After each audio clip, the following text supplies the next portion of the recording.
Sekalipun kita menjadi orang yang paling sengsara di atas muka bumi ini, katakanlah kita menjadi orang yang paling sengsara, maka sesungguhnya kenikmatan Allah Subhanahu wa taala itu jauh lebih besar dari apa yang kita rasakan. Kenikmatan Allah Subhanahu wa taala, nikmat Allah begitu jauh lebih besar, jauh lebih banyak daripada sengsara yang kita rasakan saat ini. Baik, kita lanjutkan pembahasan kitab Muamalatul Hukam fi Dhau'il Kitab wa Sunnah. Bagaimana bermuamalah terhadap penguasa sesuai dengan tuntunan Al-Quran dan Sunnah yang ditulis oleh Dr. Syekh Abdul Salam bin Barjas bin Ali Abdul Karim rahimallahu ta'ala rahmatan wasi'ah. Pada pertemuan yang lalu telah kita bahas tentang faslu tasi' yang ke-6 sadis, faslu sadis, bab yang ke-6, yaitu tentang anjuran kita untuk zaliman penguasa. Karena ma'asal muslimin rahimani wa rahimakumullah, sesungguhnya sabar itu merupakan senjata bagi seorang mukmin dalam mengarungi kehidupan ini.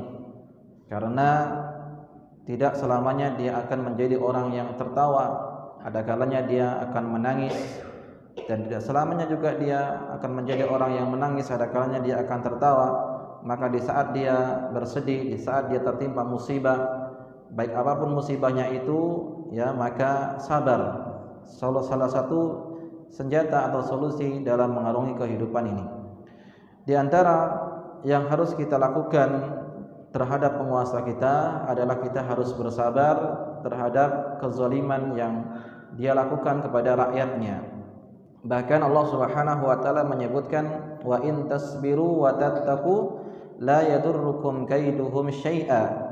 Jika kalian mau bersabar dan bertakwa kepada Allah Subhanahu wa taala, sungguh tipu daya orang-orang kafir itu tidak akan bisa membahayakan sedikit pun kepada kalian. Ya, jika kita mau bersabar dan bertakwa kepada Allah, benar-benar kita bertakwa, meninggalkan larangan Allah dan menjauhi larangan Allah serta mengerjakan perintah Allah Subhanahu wa taala, maka apapun tipu daya yang dibuat oleh mereka orang-orang kafir ataupun kezaliman-kezaliman yang dilakukan oleh penguasa, maka tidak akan membahayakan sedikit pun kepada kita. Demikian pula Allah mengatakan, bala wa in tasbiru wa tattaqu wa ya'tukum min fawrihim hadha yumdidkum rabbukum bi 5,000 minal malaikati musawwimin. Ya, justru apabila kalian mau bersabar dan bertakwa kepada Allah Subhanahu wa taala, maka Allah Subhanahu wa taala akan mengirimkan bala bantuan kepada kalian. Jika musuh datang kepada kalian, Allah akan mengirimkan bala bantuan kepada kalian, yaitu sebanyak 50.000 malaikat yang membawa tanda. Jadi ini janji Allah Subhanahu wa taala yang disiapkan bagi mereka orang-orang yang mau bersabar dan bertakwa kepada Allah. Jadi jangan kita bantah lagi, kenapa kita harus sabar terus menerus, sabar, kapan kita selesainya? Kapan kita mau melawan kepada penguasa yang zalim ini? Ya, ini mereka tidak yakin dengan janji Allah Subhanahu wa taala. Mereka memilih janji manusia, mengikuti hawa nafsu manusia, tetapi mereka tidak memiliki keyakinan terhadap apa yang Allah janjikan di dalam ayat-ayatnya. Baik, pada malam hari ini insyaallah kita lanjutkan al-faslus sabi', bab yang ke-7. Di antara 10 bab kita masuk yang ke-7. Jadi kurang lebih masih ya 4 bab lagi dengan malam ini. Yaitu fin nahyi an sabbil umara. Larangan untuk mencaci maki penguasa. Sabba yasubbu, menghina, mencaci maki dengan ucapan, ya. Jadi dengan celaan, ucapan yang kotor, menjatuhkan harga diri orang lain atau menjatuhkan kehormatan penguasa, ini merupakan hal yang dilarang di dalam Islam. Bahkan ma'asyiral muslimin, ikhwani wa akhwati fillah, Allah Subhanahu wa taala menyebutkan satu ayat khusus tentang ancaman bagi orang-orang yang suka mencaci, suka mengumpat, suka menghina. Allah sebutkan dalam surat Al-Humazah, wailul likulli humazatil lumazah. Celakalah kebinasaanlah kepada setiap pencaci dan pengumpat. Ya. Ini Allah siapkan ancaman yang mengerikan. Wailun itu artinya kebinasaan, baik di dunia ataupun di akhirat. Dan wailun juga ditafsirkan oleh para ulama adalah sebuah lembah di neraka jahanam. Ya, sebuah lembah di neraka jahanam. Maka sungguh agama Islam ini agama yang penuh dengan keselamatan, membawa pelakunya itu selamat dunia dan akhirat. Sungguh sangat miris dan sangat disayangkan bila yang menisbatkan dirinya kepada Islam ternyata keluar dari lisannya kata-kata yang kotor. Nah, pepatah Arab itu mengatakan bahwasanya lisanul mar'i miftahu qalbihi, yaitu ucapan seseorang adalah kunci daripada hatinya. Artinya kalau yang keluar dari lisannya itu yang baik-baik, maka menandakan hatinya itu juga baik. Tetapi yang keluar dari lisannya itu adalah sesuatu yang kotor, menghina orang lain, merendahkan orang lain, maka menandakan hatinya itu adalah dipenuhi dengan kotoran. Ya, hatinya banyak penyakit. Sebagaimana sebuah kendi atau sebuah air teko yang diisi dengan air putih. Apabila kita tuangkan yang keluar ternyata air putih, warna putih, menunjukkan bahwasanya di dalam teko tersebut warna putih. Tetapi kalau kita tuangkan ternyata keluarnya warna merah, berarti menunjukkan di dalam teko tersebut warnanya adalah merah. Iya, seperti itulah kondisi hati manusia. Kalau yang keluar dari lisannya itu adalah baik, ucapan yang baik, yang sopan, yang santun, yang lembut, maka menunjukkan hatinya itu adalah baik. Jika yang keluar ternyata sebaliknya, maka ini perlu namanya muhasabah diri, introspeksi. Ternyata mungkin banyak kotoran-kotoran di dalam hatinya yang menyebabkan lisannya itu tajam, ya. Dan Islam ma'asal muslimin itu mengetahui bahwasanya dosa itu ada dua. Dosa yang berhubungan dengan Allah Subhanahu wa taala dan dosa yang berhubungan dengan manusia. Kalau dosa berhubungan dengan Allah Subhanahu wa taala pada dasarnya adalah Allah Maha Pengampun, ya. Allah Ghafurur Rahim, Maha Pengampun lagi Maha Penyayang. Artinya kalau dia datang dengan membawa dosa, insya Allah kalau dia mau bertobat dan Allah Subhanahu wa taala sifatnya Maha Pengampun, maka jika Allah berkehendak Allah akan ampuni, dan jika Allah berkehendak maka Allah akan azab. Tetapi rahmat Allah jauh lebih besar daripada murkanya. Tetapi kalau dosa yang dilakukan oleh manusia kepada manusia yang lain, itu pada dasarnya adalah dituntut nanti di akhirat. Kecuali jika pelakunya sudah memaafkan di dunia, maka di akhirat tidak ada lagi namanya tuntut menuntut. Maka ini besar, menjatuhkan kehormatan orang lain itu dosa kepada manusia. Ya, merendahkan kehormatan orang lain dosa kepada manusia, dan itu nanti akan dimintai pertanggungjawaban oleh Allah Subhanahu wa taala pada hari kiamat kelak. Jadi tidak sembarangan. Ada pertanggungjawabannya di hari kiamat kelak. Makanya seorang ulama yang bernama Sufyan Al-Tsauri rahimahullahu taala mengatakan, la antalqaqallaha bi 70 dzanban fima bainaka wa bainallah ahwanu min antalqahu ya bidan bin wahidin fima bainaka wa bainan nas. Itu engkau bertemu dengan Allah Subhanahu wa taala dengan membawa 70 dosa yang engkau lakukan antara dirimu dengan Allah Subhanahu wa taala itu jauh lebih ringan ketimbang engkau membawa satu dosa jika engkau bertemu dengan Allah dengan membawa satu dosa yang mana dosa itu kaitannya manusia dengan manusia. Ya, seperti tadi, menzalim kepada orang lain bisa jadi menjatuhkan kehormatan orang lain. Karena kehormatan manusia sesama muslim itu haram untuk direndahkan. Muslim haram untuk direndahkan. Siapapun itu kedudukannya. Ya, baik itu pejabat, bukan pejabat, manusia biasa, ya, orang yang kaya, orang yang fakir tidak boleh direndahkan. Maka siapapun yang telah merendahkan manusia berarti dia telah melakukan kesalahan besar. Ya. Nah, ini dia. Maka orang-orang yang seperti itu ini hati-hati. Maka kita wasiatkan saat ini kepada yang hadir semuanya, jangan pernah kita melakukan kezaliman kepada orang lain, ya, seperti mengambil harta orang lain atau kita menjatuhkan kehormatan orang lain dengan sindir menyindir, gibah menggibah di WA, ya, status story segala macam di Facebook. Ini tidak baik, tidak baik, ya, dan tidak sepantasnya bagi seorang muslim seperti ini.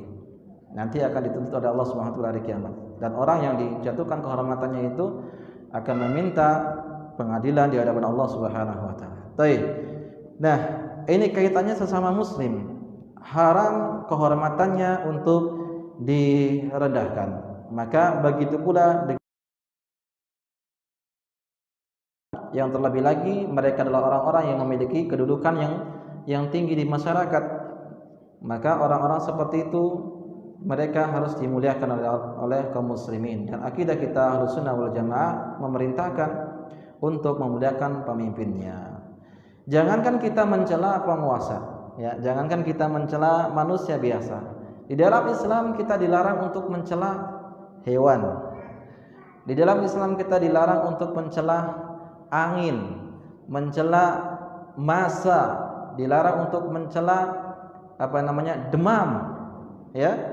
Ini agama Islam. Tapi kita bacakan dalilnya. Islam melarang kita untuk mencela binatang. Dikeluarkan oleh Imam Muslim dari Abi Barzah Al-Aslami. Jadi dahulu ada seorang budak yang naik unta, dan unta tersebut membawa barang-barang yang banyak, kemudian melewati celah-celah bukit. Nah, karena unta tersebut membawa barang yang banyak, dan sementara budak tersebut di atas unta tersebut melewati celah-celah bukit, akhirnya jalannya sang budak tadi mengatakan, "Hal Allahumma il'anha." Ai unta, cepatlah jalannya, ya Allah laknatlah unta ini. Dicaci maki untanya. Maka Nabi sallallahu alaihi wasallam mendengar hal tersebut mengatakan, "La tusahibna laqatan 'alaiha la'nah." Kami tidak akan menunggangi, ya, atau tidak akan berteman dengan kami seekor unta yang sudah dilaknat. Artinya ini hadis melarang kita untuk melaknat hewan, ya, unta misalnya. Ada juga hadis yang melarang kita untuk mencaci maki ayam jantan, ya, ayam jantan. Nabi SAW mengatakan, la tasubbu ad-dik fa innahu yuqidu lis-shalah. Jangan kalian mencaci maki ayam jantan, sesungguhnya dia itu membangunkan seseorang untuk sholat. Yang terkadang yang lucunya itu manusia bukan karena sudah siang matahari terasa panas baru dia bangun. Naudzubillah. Ini dia. Nah, dan juga Nabi SAW melarang kita untuk mencela angin. Nabi SAW melarang kita untuk mencela massa dan seterusnya. Kalau kita dilarang untuk mencela binatang saja dilarang untuk dicela. Kita dilarang untuk mencela massa, angin, demam, ya, dan seterusnya. Maka terlebih lagi kita juga dilarang untuk mencela sesama manusia, bahkan mencela seorang penguasa. Ya. Maka Islam yang bagaimana? Kalau ada orang yang terang-terangan mencaci maki penguasanya, pemerintahnya di media sosial atau di mimbar-mimbar bebas, Islam yang seperti apa yang dia pelajari selama ini? Dari mana sumbernya? Apakah Nabi SAW pernah mengajarkan seperti itu? Apakah para sahabat juga pernah mengajarkan seperti itu? Ya. Nah ini, maka Islam, seorang muslim yang baik adalah orang yang selalu menjaga lisannya. Maka pernah seorang bertanya kepada Nabi, ya Rasulullah, ayul muslim khair, muslim mana yang paling baik? Itu al-muslimu man salima muslimuna min lisanihi wa yadihi. Seorang muslim yang baik, yang sejati itu adalah yang mana muslim yang lain selamat dari gangguan lisannya dan tangannya.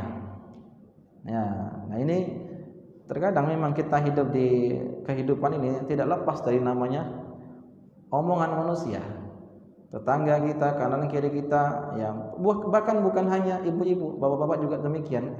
Kalau sudah ngopi, ya awalnya mungkin ngopinya itu ya sebentar, sudah habis 10 menit, 20 menit sudah tidak ada pembahasan yang lain, akhirnya bicaralah kehormatan si fulan dan si fulan. Ini dia.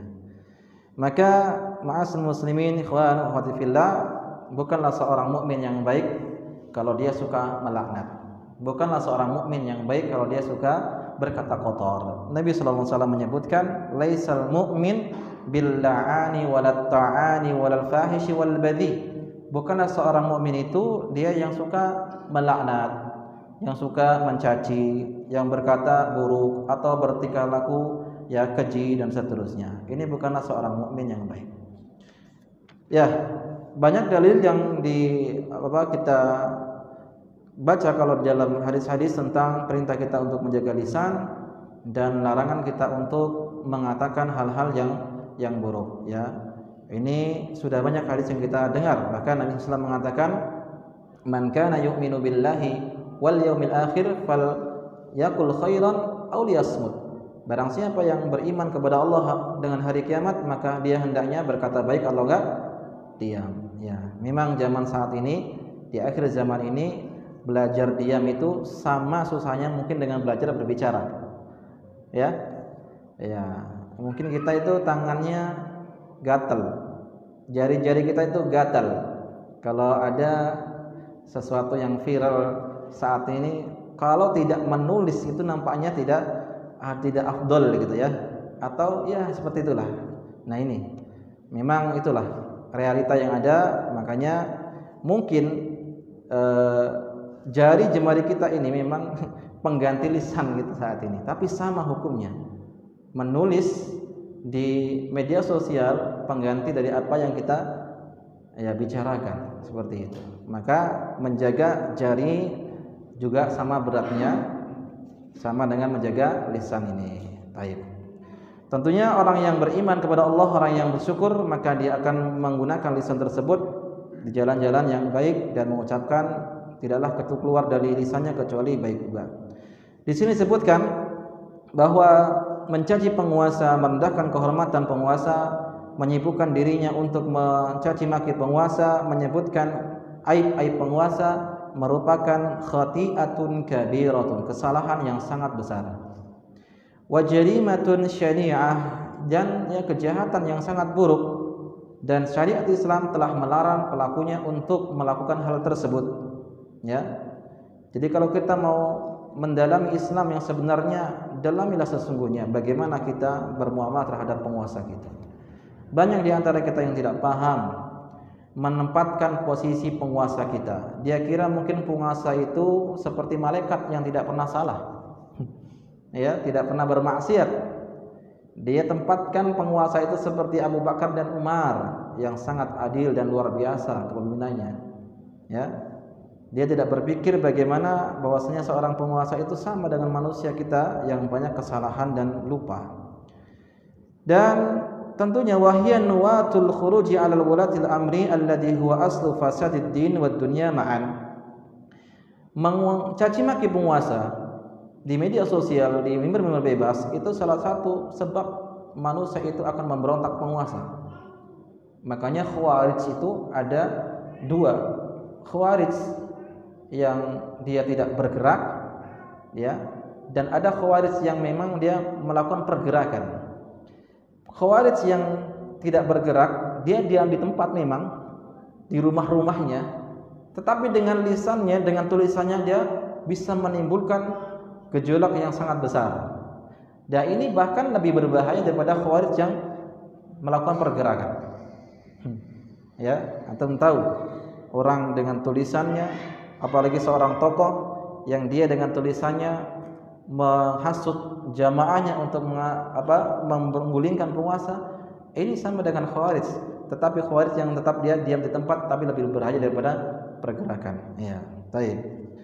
Nah, disebutkan hadis-hadis tentang keutamaan kita untuk menjaga lisan. Kemudian kita bacakan dalil dari hadis Nabi SAW juga dengan dalil dari para sahabat radhiyallahu anhum ajma'in dan para ulama salaf tentang hendaknya kita menjaga lisan kita untuk tidak mencaci maki penguasa. Dalil yang pertama dikeluarkan oleh Imam At-Tirmizi dari Ziyad ibn Qusayb Al-Adawi dengan sanadnya Dia mengatakan, kuntu ma'a Abi Bakrah tahta mimbari Ibni Amir. Dahulu saya pernah bersama seorang yang bernama Abu Bakrah di sebuah mimbar seorang pemimpin yang bernama Ibnu Amir. Wa huwa yakhtubu wa alaihi siyabu riqaq. Pemimpin tersebut sedang berkhutbah dan pemimpin tersebut memakai baju yang tipis. Maka faqala Abu Bilal ini kunyah, dia salah satu orang Khawarij Tulen. Dalam biografinya saya baca dia Khawarij Tulen. Dia mengatakan, unzuru ila amirina, lihatlah ke pemimpin kita, dia sedang memakai baju kefasikan. Jadi memang itulah Khawarij dangkal ilmunya. Dia ingin mengingkari kemungkaran, tetapi bukan kemungkaran yang sejatinya harus diingkari. Ya, hanya semangat hawa nafsunya saja. Dia mengatakan kepada pemimpinnya, mengatakan kepada orang lain, mengatakan, lihatlah pemimpin kita pakai baju kefasikan.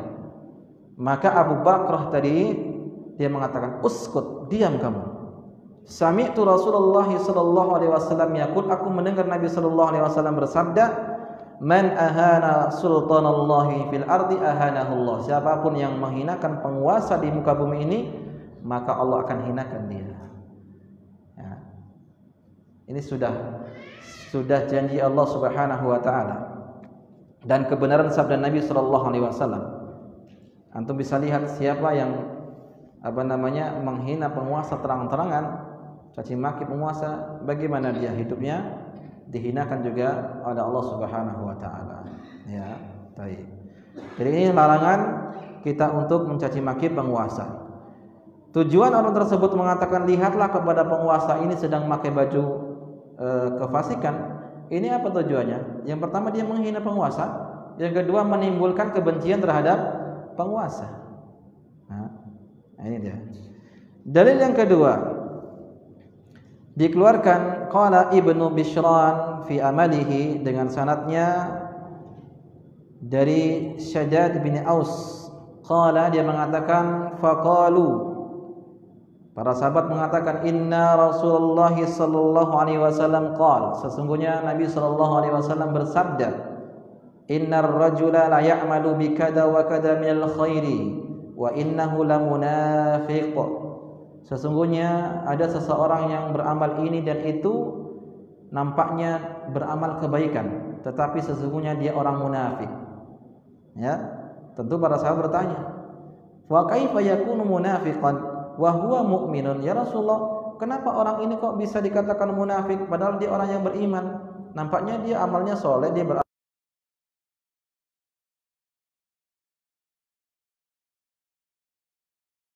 Maka Nabi sallallahu alaihi wasallam mengatakan, yal'anu a'immatahu wa yat'anu alaihim.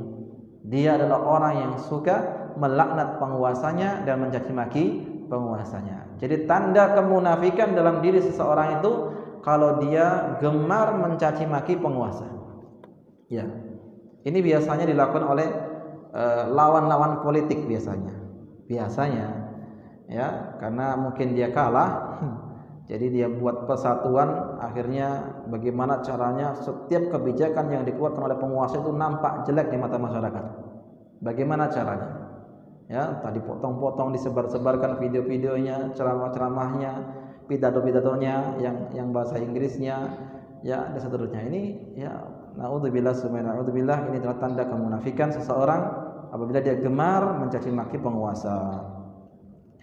Kemudian dalil yang selanjutnya dikeluarkan oleh Al-Bazzar dalam musnadnya dengan sanadnya sampai kepada Tariq ibn Mujalid Al-Juhaimi dari Amr Al-Bukani. Dia mengatakan, sami'tu Rasulullah sallallahu alaihi wasallam yaqul, aku mendengar,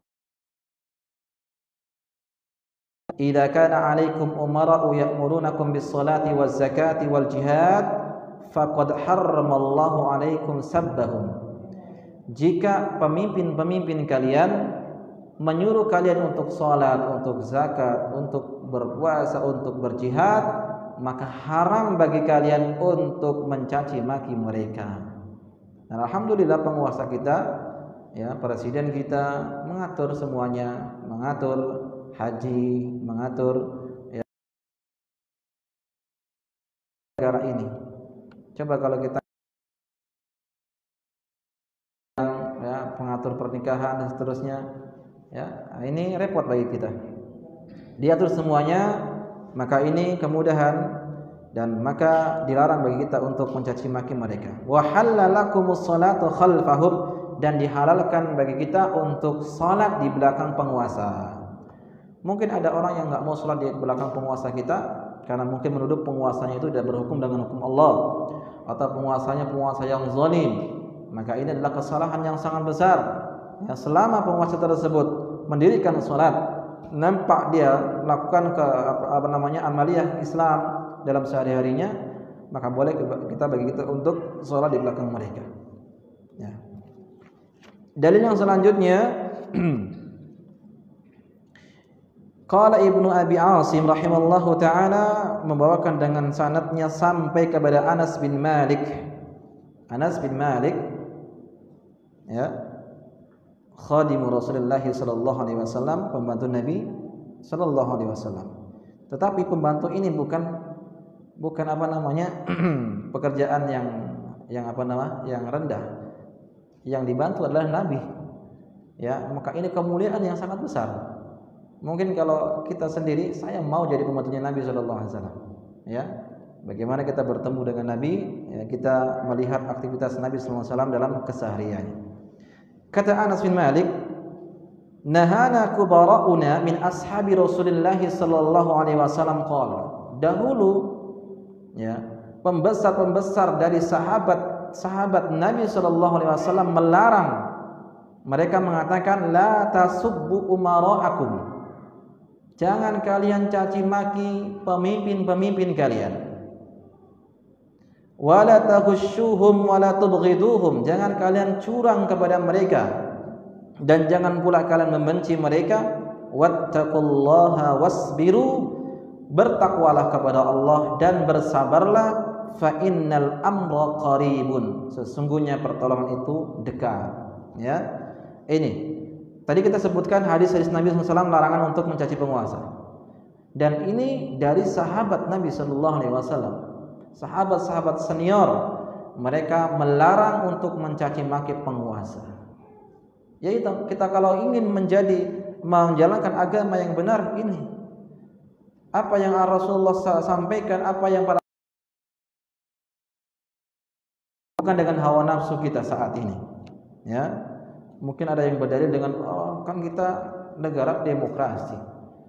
Negara demokrasi kan boleh kita demo mencaci maki, demo di kepada penguasa sambil ya menyampaikan keinginannya. Nah, ini kan demokrasi katanya. Maka kita katakan, apakah dengan demokrasi itu, apakah Islam mengajarkan kita untuk turun-turun di jalan kemudian mengganggu orang-orang lewat di jalanan? Di dalam hadis sebutkan ada seorang masuk surga itu gara-gara dia memotong pohon yang menjulur ke jalan. Ya, masuk surga gara-gara memotong dahan atau ranting yang menjulur ke jalan. Intinya dia menyingkirkan gangguan di jalan. Nah, kalau seorang itu bisa masuk surga hanya gara-gara dia menyingkirkan gangguan di jalan, duri atau yang lainnya, bisa masuk surga, maka bagaimana jika seorang itu mengganggu jalan orang lewat? Nah, ini biasanya kalau di kampung atau di mana lah, ada yang buat pesta di tengah jalan raya atau jalan gang, orang mau lewat dibuat pesta, meskipun dia sudah izin dengan pemerintah, tetap dia berdosa. Ya, karena jalan itu punya hak. Nabi SAW menyebutkan, ya, al-imanu bid'un wa sab'una syu'bah, iman itu ada 70 cabang sekian, dan paling tinggi ucapan la ilaha illallah, dan yang paling rendah adalah imatatul ada 'anit thariq, menyingkirkan gangguan dari jalan. Dan Nabi menyebutkan fa'ati haqqut thariq haqqahu, dan berikan jalan itu haknya. Ada dalam hadisnya disebutkan kita memberikan jalan. Ya kita nggak boleh mengganggu jalan orang lewat. Ini kalau dia buat buat pesta di jalan raya, ini adalah termasuk mengganggu jalan. Hati-hati dengan orang-orang yang terzalimi. Ya, dan hati-hati dengan hadis yang menyebutkan orang masuk surga itu gara-gara memotong sebuah dahan yang menjulur, mungkin sawit ya, sawit kan dahannya kan panjang-panjang misalnya itu kejaran kita potong bisa masuk surga. Bagaimana kalau dia sebaliknya mengganggu jalan orang lewat, mau bekerja, mau ke kantornya, susah. Nah, jadi hati-hati. Kalau dia mau buka pesta atau mau melakukan pesta, silakan di rumahnya, atau kalau memang dia ingin besar, sewa gedung. Ya, sewa gedung. Nah, jadi itu lebih bagus. Ini Islam sangat menghargai sangat detail. Jalan raya saja ada haknya, apalagi seorang penguasa ada haknya. Di antara haknya tidak boleh untuk kita rendahkan harga dirinya, tidak boleh kita caci maki mereka. Ya, wattaqullaha wasbiru fa innal amra qarib. Bertakwalah kepada Allah dan bersabarlah, sesungguhnya pertolongan Allah itu dekat. Dan juga masih dari Anas bin Malik radhiyallahu taala anhu, dia mengatakan kanal akabiru min ashabi Rasulillah sallallahu alaihi wasallam yanhauna an sabbil umara. Adalah mereka dahulu para sahabat, pembesar-pembesar para sahabat-sahabat senior, mereka melarang untuk mencaci maki pemimpin-pemimpinnya. Ya, baik. Masih daripada Anas bin Malik, dia mengatakan nahana kubara'una min ashabi Rasulillah sallallahu alaihi wasallam alla tasubbu umara'akum. Intinya sama, bahwasanya para sahabat itu mereka melarang untuk mencaci maki penguasanya. Baik. Kemudian kita bacakan dalil yang selanjutnya dari Ibnu Abi Syaibah rahimallahu taala. Dia mengatakan fasami'tu Ibnu Abbas yaqul, aku mendengar dari Abdullah Ibnu Abbas yang mengatakan la taj'al nafsaka fitnatan liqaumil zalimin. Jangan kau jadikan dirimu itu sebagai api fitnah bagi orang-orang yang zalim. Artinya kalau orang itu sudah mulai mencaci maki penguasa, akan muncul namanya api fitnah. Ya, orang-orang akan berani dan merendahkan penguasa mereka. Nah, dalam hadis yang atau dalam dalil yang lain disebutkan di sini, dikeluarkan oleh Al-Baihaqi dalam Syu'abul Iman dari Ibnu Abdul Bar dalam At-Tamhid dari Abu Darda radhiyallahu ta'ala anhu, dia mengatakan inna awwala nifaqil mar'i ta'nuhu ala imanihi. Awal dari kenifakan atau kemunafikan seseorang adalah ketika dia berani mencaci pemimpinnya. Ya, sama dengan yang kita bacakan tadi, di antara tanda-tanda kemunafikan adalah mencaci maki penguasa. Jadi para sahabat semuanya mereka bersepakat larangan untuk mencaci penguasa. Dan kita beragama adalah mengikuti mereka para sahabat yang telah dijamin oleh Allah Subhanahu wa taala, direkomendasikan oleh Allah Subhanahu wa taala dan juga dipuji oleh Rasulullah sallallahu alaihi wasallam. Ya. Banyak sekali hadis-hadis Nabi sallallahu alaihi wasallam ya larangan untuk mencaci penguasa, baik dari Nabi dan juga dari para sahabat radhiyallahu anhum ajma'in. Kemudian fa fi hadhihi al-athar wa ma jaa fi ma'naha dalilun jaliyun wa hujjatun qawiyatun ala man'i syadidi wan nahyi al-akid min sabbil umara. Maka dari dalil-dalil yang kita bacakan tadi telah jelas dalil yang sangat kuat ya, larangan untuk mencaci penguasa. Demi Allah enggak ada untungnya kita mencaci penguasa. Ya, enggak ada untungnya. Pekerjaan penguasa itu sangat-sangat berat. Dia harus memimpin jutaan keluarga, jutaan manusia. Sedangkan kita aja mungkin ketika menjadi seorang kepala, katakanlah kepala sekolah itu sudah pening. Baru satu sekolah, baru yang dipimpin ratusan siswa, itu udah pening. Banyak kesalahan-kesalahan, banyak tuntutan-tuntutan ini dan situ. Bagaimana kalau dia mengurusi negara berpulau-pulau, bukan satu pulau, pulau-pulau, ya, dari Sabang sampai Merauke, maka berat. Ya wajar saja kalau penguasa itu banyak kesalahannya. Semakin besar tanggung jawab, maka semakin banyak juga kesalahannya, ya. Baik. Maka falyaqiful muslimu haitsu waqafal qaum. Makanya hendaknya seorang muslim itu berhenti sebagaimana para sahabat itu berhenti. Ya. Fahum khairun nasi bi syahadati sayyidin nasi. Ya, mereka para sahabat adalah orang yang menyaksikan langsung Nabi sallallahu alaihi wasallam an ilmin waqafu wa bi basarin nafidin kufuwan famadunahum muqassirun wa ma fawqahum muhassirun. Lihat para sahabat, mereka adalah orang-orang yang paling berilmu, paling dalam keilmuan mereka, ya. Mereka adalah para sahabat yang paling mengerti tentang ajaran Islam ini, yang gurunya adalah langsung dengan Nabi sallallahu alaihi wasallam, ya. Maka inilah akidah kita Ahlus Sunnah wal Jamaah, berhenti sebagaimana para sahabat berhenti, berjalan sebagaimana para sahabat berjalan, ya, diam sebagaimana juga para sahabat diam. Nah, sudah azan? Baik, silakan azan. Nanti kita akan sambung beberapa menit, langsung kita nanti salat berjamaah. Baik, alhamdulillah wassalatu wassalamu ala Rasulillah wa ala alihi wa man wala wa la haula wa la quwata illa billah. Kita lanjutkan. Kata penulis buku ini, dia mengatakan, "Faman khalafa hadzal manhaj as-salafiyya wattaba'a hawahu fala raiba anna qalbahu mali'un bil ghil." Maka barang siapa yang menyelisihi manhaj salaf ini dalam bermuamalah terhadap penguasanya dan mengikuti hawa nafsu mereka, maka tanpa diragukan sama sekali bahwasanya hatinya itu penuh dengan kedengkian terhadap penguasa.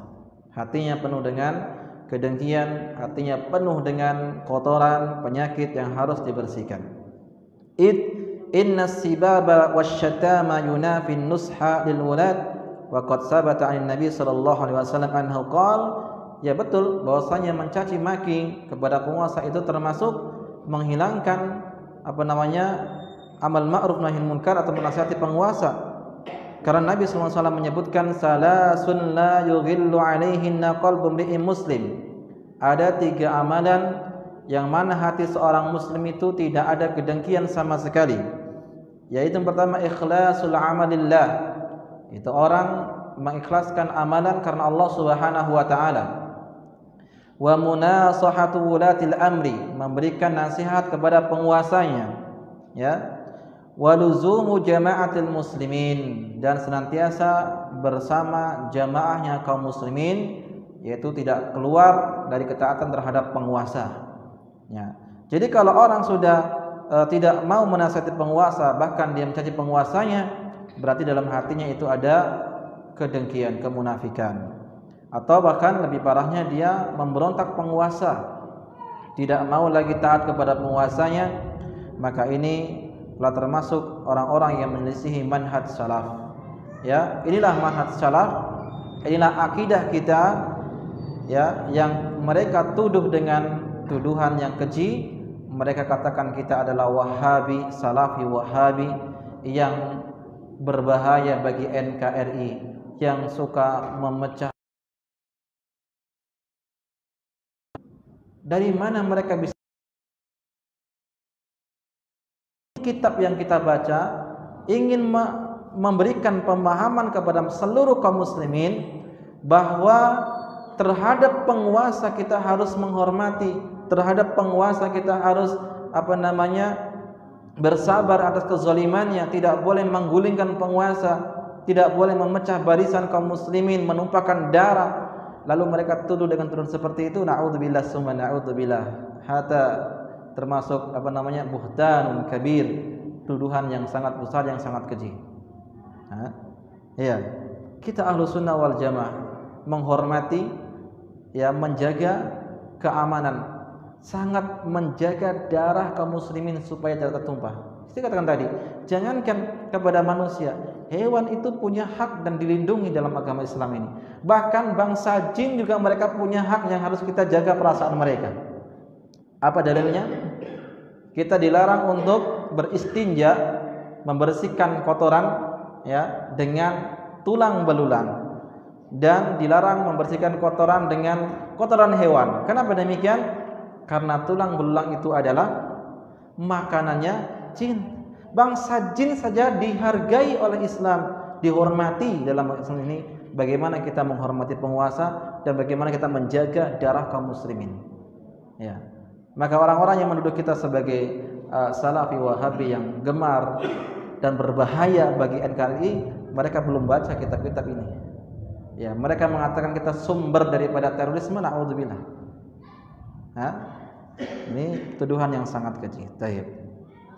Wa man dhanna anna al-wuqu'a fi wulatil amri bisabbihim wa intiqasihim min syar'illahi ta'ala aw min inkaril munkar wa nahwi dzalik faqad dhalla wa qala 'ala Allahi 'ala wa 'ala syar'ihi ghairul haqq bal huwa mukhalifun li muqtadal kitabi was sunnah. Maka barang siapa yang menyangka merendahkan penguasa itu termasuk bagian daripada syariat, mengingkari kemungkaran penguasa. Oh, ini kan syariat, mengingkari kemungkaran katanya. Dia membawakan dalil, man ra'a minkum munkaran falyughayyir bi yadihi. Barang siapa yang melihat kemungkaran langsung diingkari dengan tangannya, kata mereka. Iya, memang ini kalimatnya betul, hadisnya itu betul, tetapi pemahaman dia yang salah. Ya, karena ada bab khusus dalam mengingkari kemungkaran penguasa. Tidak sama. Kalau kita mengingkari orang lain saja itu ada adab-adabnya, bagaimana kita mengingkari seorang penguasa? Ya, baik. Maka orang seperti itu sungguh sangat tersesat, telah jauh daripada kebenaran. Wa huwa mukhalifun li muqtadal kitab, maka dia telah menyelisihi Al-Qur'an was sunnah dan sunnah. Wa ma nataqat bihi asaru salafil ummah, dan apa yang diucapkan oleh para salaf-salaf terdahulu. Maka fal wajibu ala min waqafa ala hadhihi nususul jaliyah an yurja kullaman sami'ahu yaqa'u fi wulatil amr isbatan lillahi ta'ala wa nushan lil 'amah. Setiap yang mendengar dalil-dalil tersebut yang kita bacakan tadi, maka hendaknya dia menghormati penguasanya, menasihati penguasanya secara rahasia, tidak di hadapan di hadapan umum. Wa hadha huwa fi'lu ahli ilmi wad din. Inilah perbuatan orang-orang yang berilmu yang menjaga agamanya. Tidak sembarangan dalam menasihati penguasanya. Ya, baik. Yakufuna alsinatahum an wulati, mereka menjaga lisan-lisan mereka dari mencaci maki penguasa. Wa ya'muruna an-nasa bil kaffi 'anil wuqu'i fihim, bahkan Ahlus Sunnah wal Jamaah mereka senantiasa menyuruh manusia untuk hendaknya dia menjaga lisan mereka. Ya, li'annal ilma alladhi hamaluhu wa dalluhum 'ala dzalik wa arsyaduhum ilaihi, karena ilmu yang dia pelajarin, ilmu yang selama ini kita ajarkan, yang kita pelajari di dalam manhaj salaf ini, mengajarkan semuanya berlarang untuk mencaci maki penguasanya. Ya. Baik. Kemudian di sini ada nasihat dari Syekhul Islam Ibnu Taimiyah rahimallahu taala. Beliau mengatakan, "Fa ta'atullahi wa rasulihi wajibatun ala kulli ahad." Maka mentaati Allah, mentaati Rasulnya adalah hal yang wajib bagi setiap orang. Laki-laki umur wajibatun li amrillahi bi ta'ati, dan mentaati penguasa merupakan kewajiban karena Allah memerintahkan untuk mentaati penguasanya. Ya. Ya ayyuhalladzina amanu atiiullaha wa atiir rasul wa ulil amri minkum. Faman ata'a Allah wa rasulahu bi ta'ati wulatil amrillahi fa ajruhu 'ala Allah. Maka barang siapa yang mentaati Allah, mentaati Rasul dan mentaati penguasa, maka dia akan mendapatkan pahala dari Allah Subhanahu wa taala. Wa man kana la yuti'uhum illa liman ya'khudhu minal wilayatil wal mal fa in a'tauhu ata'ahum wa in mana'uhu asahum famalahu fil akhirati min khalaq. Maka sebaliknya, jika dia mentaati penguasanya itu hanya untuk mendapatkan harta, mendapatkan kedudukan, ya, Jika dikasih harta, dia akan mentaatinya. Jika tidak dikasih, maka dia akan memaksiati penguasanya. Maka orang seperti ini tidak akan mendapatkan apa-apapun, sedikit pun pahala dia sama sekali nanti di akhirat. Ya, kan ada seperti itu. Kalau dapat bantuan baru ya dipuji-puji. Kalau sudah hilang bantuannya habis, caci maki lagi. Nah, itulah sifatnya manusia. Tidak pandai berterima kasih. Ya, tidak pandai berterima kasih. Kemudian disebutkan di sini oleh salah seorang ulama, Al-Imam Abdullah bin Mubarak rahimallahu taala. Siapa yang tidak kenal dengan beliau? Beliau adalah ahlinya. Kalau di medan perang, beliau ahlinya. Kalau di medan kalau dia di dalam usaha, beliau juga orang kaya. Jadi mengumpulkan 3 keutamaan. Seorang ulama, kaya raya, dan juga mujahid. Nah, ahli jihad, medan perang. Kata beliau, man istakhaffa bil ulama'i dhahabat akhiratuhu wa man istakhaffa bil umara dhahabat dunyahu. Fa man istakhaffa bil ikhwan dhahabat muru'atuhu. Siapa yang merendahkan ulama, maka akan hilang akhiratnya. Dan siapapun yang merendahkan penguasa akan hilang dunianya, dan siapa yang merendahkan saudaranya maka akan hilang wibawanya. Ya, ini nasihat-nasihat dari ulama-ulama kita Ahlus Sunnah wal Jamaah, senantiasa mendengar dan mentaati penguasa dan melarang kita untuk mencaci maki mereka. Sekarang disebutkan di sini oleh penulis, siapakah orang yang pertama kali yang mencaci penguasa di tengah-tengah kaum muslimin? Ada yang bisa menjawab? Abdullah ibn Saba. Ya, bagus. At-ta'nu fil umara tahta syi'aril amri bil ma'rufi wa nahyi 'anil munkar bid'atun sabaiyatun ibtada'aha Abdullah ibn Saba al-Yahud. Ya, mencaci penguasa dengan alasan menegakkan amal ma'ruf nahi munkar yang pertama kali merupakan bid'ah sabaiyah yang dilakukan oleh seorang yang bernama Abdullah ibn Saba al-Yahud. Ya, ibunya bernama Ummu Sauda. Dia masuk Islam di zamannya Utsman bin Affan, tapi pura-pura masuk Islam, ya.